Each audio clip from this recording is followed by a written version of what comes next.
E me admira a esquerda, que adora fazer um discurso defendendo vagabundo, falar que Rodrigo Bacelar, que luta pela segurança pública, é vagabundo. Vocês sabem muito bem que é vagabundo. Vivemos hoje um momento de profunda tristeza institucional.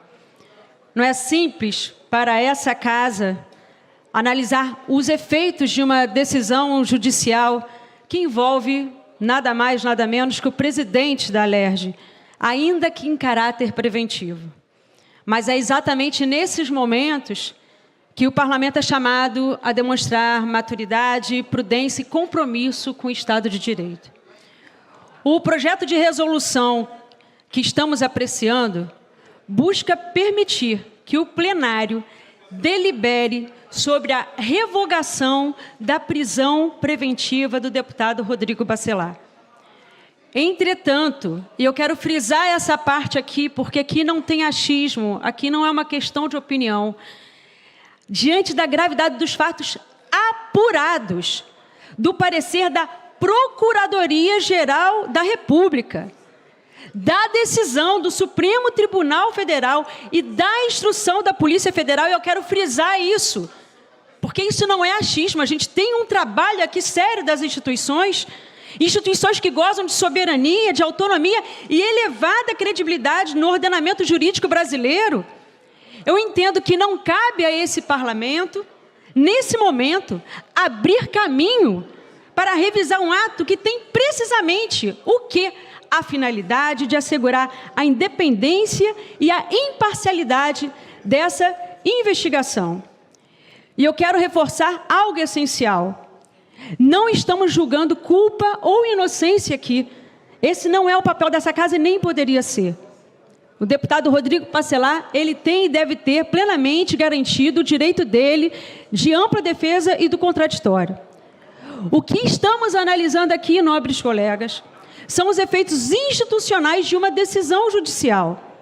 E, nesse momento, a responsabilidade dessa casa exige extrema cautela. Um passo fora do devido equilíbrio institucional poderia gerar dúvidas sobre a autonomia da investigação ou sobre uma suposta interferência indevida. Dúvidas que não interessam nem ao parlamento, nem ao investigado e nem ao povo fluminense.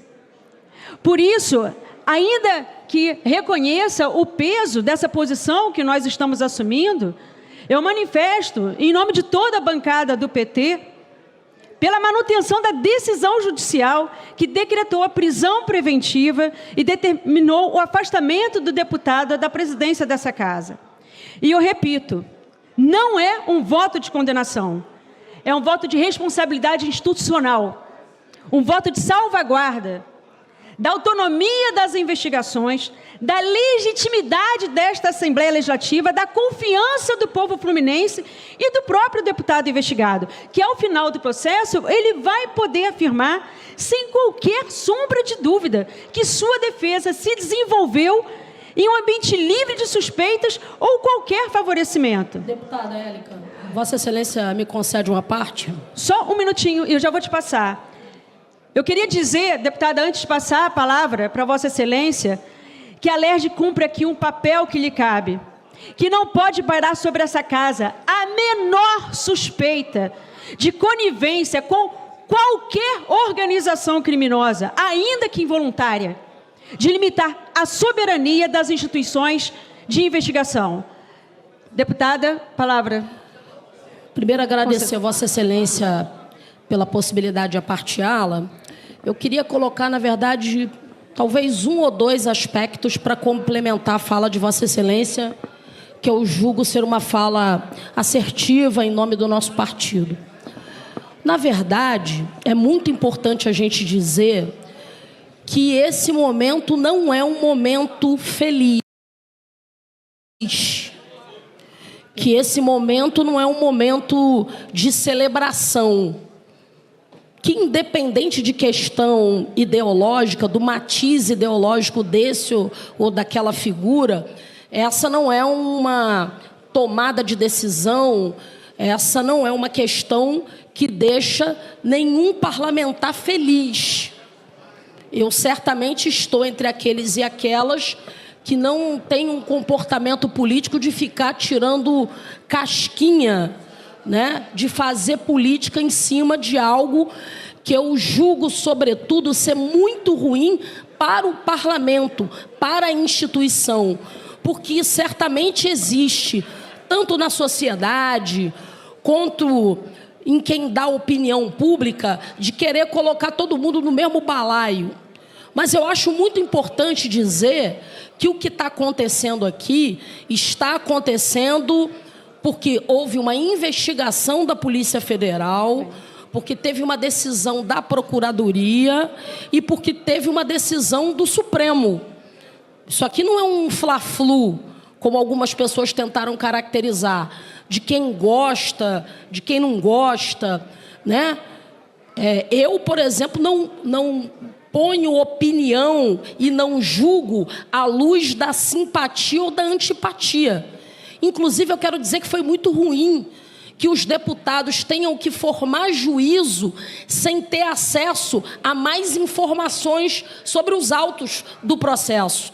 Foi muito ruim isso, porque a gente tem que fazer um juízo à luz do que está colocado, e o que está colocado é muito pouco. Porém, a gente precisa confiar nas instituições. Existem instituições que colaboraram para que a gente estivesse hoje tendo que ter essa tomada de decisão. E a nossa tomada de decisão vai ser pela manutenção da prisão, para garantir de maneira correta, de maneira transparente, sem fazer nenhum pré-julgamento ao deputado Rodrigo Barcelar. No Estado Democrático de Direito, as pessoas são inocentes até que prove o contrário. E ele tem que ter o direito de se defender, de apresentar a sua defesa e de provar a sua inocência. Mas nós temos que nos guiar pelos elementos mais fortes que nós temos. E um dos elementos mais fortes que nós temos é uma investigação da Polícia Federal, uma manifestação da Procuradoria e um ministro do Supremo Tribunal Federal. Esses são elementos. E esses são os elementos que a gente tem. E é em cima deles que a gente vai ter a nossa tomada de decisão. Obrigado, deputada. Nada. Para terminar, então, por isso, com todo respeito a esse parlamento, ao Supremo Tribunal Federal, à Polícia Federal, à Procuradoria-Geral da República e ao deputado Rodrigo Barcelar, eu reafirmo, meu voto e o voto de toda a bancada do PT é pela salvaguarda das investigações, pela manutenção da decisão judicial e do afastamento e pela preservação da credibilidade do processo e da democracia.